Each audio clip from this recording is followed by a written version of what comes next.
body bags were horror lies. Hello, welcome to Body Bags. My name is James and I'm your Sunday night reviewer. And for our theme week against wokeism, I decided to choose Todd Browning's Freaks. This is a film which I think will be quite interesting, how it's made today. I think whenever we've seen people with deformities and disabilities that they are prominent within a program, it's being an actor with prosthetics or CGI and that sort of thing. But then the whole term wokeism has changed from what it is original terminology, and I don't actually really know its true meaning today. I think many people have different ideas of what it means, but yeah, I think that this would be a real difficult one to make, especially with the whole cancel culture kind of thing. And there's that thing now, isn't it, where it's like, if you're not a person who you're portraying, if you aren't like realistically the same as that person, then you shouldn't be playing that person. So then that makes this an impossibility, because it's like, oh, we can't have people being exploited, but you need to have the correct people in the movie. We can't have actors playing these people because they don't truly know the meaning of being that person. All crazy stuff. But this movie, I mean, this buried pretty much Todd Browning's career, and the movie itself was almost buried. But I think it was the whole exploitation of these people, and I don't think he was trying to exploit them. I mean, he was filming much of what they did. I mean, there's the guy, he's a torso with a head, and it shows him like how he lights a cigarette.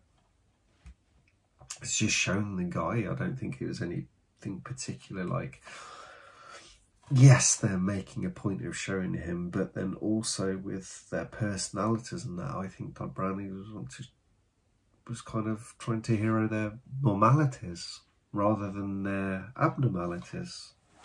That's how I see his movie. Different for the times, I guess, but I don't know how many people see this anyway. But that's my own interpretation of this movie. Basically, we have a few characters. We have I don't know the terminologies of some of the abnormalities that people have, but there's many different people. We're basically following a circus, and it has a freak show part of the circus. You have this Cleopatra, she's this woman on the trapeze, one of our main people, and then you have Hercules, the strong man. And then you have Hans, who's, I think he's referred to as a midget within this movie. I'm not going to try and get the naming right of, like I said, I'm not sure of all the terminologies, but he is someone that he looks very young. He's like very short and very young. He almost looks like a child, and he has a very high pitched voice, and he's there with his wife, and he's watching Cleopatra, and he's clearly like falling in love with this woman, and she knows it, so she's going to exploit him, because he's just infatuated. So he basically starts a relationship. He eventually finishes with his wife and stuff like that, and starts a relationship with this Cleopatra. It's clearly not all real. It's like Hercules is dating someone else, I think, at the time, and he's basically having an affair with this Cleopatra, and they're hatching a plan because they find out Hans has a lot of money. He actually has inherited like a fortune, but so he's buying her gifts and stuff like that. And of course his wife, she just wants him to be happy, but she doesn't think this is real. And many of the other people from the circus are starting to believe it. Like we have the bearded lady, there's the guy that doesn't have any legs who walks around with his hands, the woman that has no arms, there's one where it's like a half man, half lady sort of thing. They have conjoined twins, a whole plethora of different people. And well, basically, culmination of all this, they do get married. And she actually starts poisoning him on the wedding day, so after they're having a banquet. And that's when you have all these people together on the table, all these friends. And that's where you get the We Accept a One of Us Gibble Gabble song. Quite a few people will know it. I've heard it and watched this movie, but he's also made famous again on Wolf of Wall Street, the DiCaprio one. They start singing it on that. But she freaks out. She's like, I'm not one of you dirty, slimy freaks, and shows her true nature. And yeah, she proceeds over the coming days to basically poison poor Hans. He kind of figures this out, and he hatches a plan. He knows that she's giving him poison within this small bottle, and he wants to get it back. So he hatches a plan with his friends, the other people from the circus, the ones with the deformities. But they actually take it further. They want revenge, kind of thing. It's this bad storm that the circus is moving elsewhere at this point. And basically Hercules is on his way to see his girlfriend, who will now be his ex-girlfriend, Venus, I think her name is, basically to kill her, because she knows what's going on. She knows what the plan is, and he's like, it's like no one else can see this plan. But there's this, is it not Roscoe? There's this guy who she's kind of starting to date. He's kind of quite a good guy. Basically, everyone's good guys in this, apart from Cleopatra and Hercules. Everyone's good and wholesome and nice people, good family kind of community. But yeah, so he's basically going to kill her, but there's a big fight. He gets a knife thrown at him. Cleopatra, they both try and run and escape, and they capture Cleopatra. And you don't know what they do to Hercules, but that's because that footage has been lost. But basically they kind of, apparently it's quite a gruesome scene. I don't know how gruesome. It's probably they didn't really show a lot, but they actually castrate Hercules. And at the end of the movie we see Hercules and Cleopatra, but we never see Hercules. He was meant to be singing in a very, very high-pitched voice, but we see Cleopatra.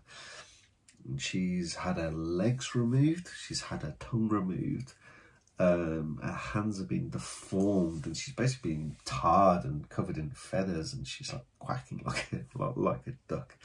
Kind of a bit of a strange thing, like a man-made freak kind of thing at the end. No, both of them, because he was castrated, but that's completely cut from it, so you don't actually see what happens with that. And that's kind of the end of the movie. It's, I mean, people might ask, if, like, is this horror? But I mean, those end scenes where you have, basically, it's like the fight, it's so nicely filmed. You have this dark storm, there's rain, there's mud there outside fighting and stuff like that. And when you see Hercules, who's been stalked by all these people with deformities and stuff like that, it's really freakily shot. It's really nicely shot, and that's the kind of the point of that movie. I was like, yeah, this actually does feel horror. This kind of doesn't really come until that real point of it. I mean, there's little splashes and bits there throughout, but that's the bit that really puts a horror stamp on it for me, like that kind of right towards the end of the movie. But yeah, it's a well thought out. It's a fairly simplistic story, but it's very well thought out. And like I said, how Browning has made the story and filmed it, my personal thing is it didn't. Yes, he's showing the people, but it kind of has to show the people. I mean, that's what the film is about. It's circus freaks. There's freaks in the title. But it's more that he's trying to show their normalities, and that they have. There's an epilogue at the start when they're talking about like how kind of people with deformities were seen within the times. I mean, this is nearly 100 years ago. They're like bad omens, and they're like left out to die sort of thing, and they basically didn't have good lives. So they had this code of conduct. It's like like the Four Musketeers, all for one and one for all. Basically, their code of conduct is they look out for each other, look after each other. If one's happy, they're all happy. If one's sad, they're all sad. Kind of that sort of thing. It's like this collective unit of people. It's like basically a family, with everyone like clubbing together because they had hard lives and bad starts, and these people accept each other for who they are and who their personalities are, rather than what their abnormalities to general society are. And I really like that. Like I said, I actually really enjoy this movie. Probably should get the Criterion, which came out last year, but I mean, for now, this DVD is doing, it's been doing fine. But anyway, that's the end of the review. I hope you guys enjoyed it, and I'll catch you next week. Thank you. Good night.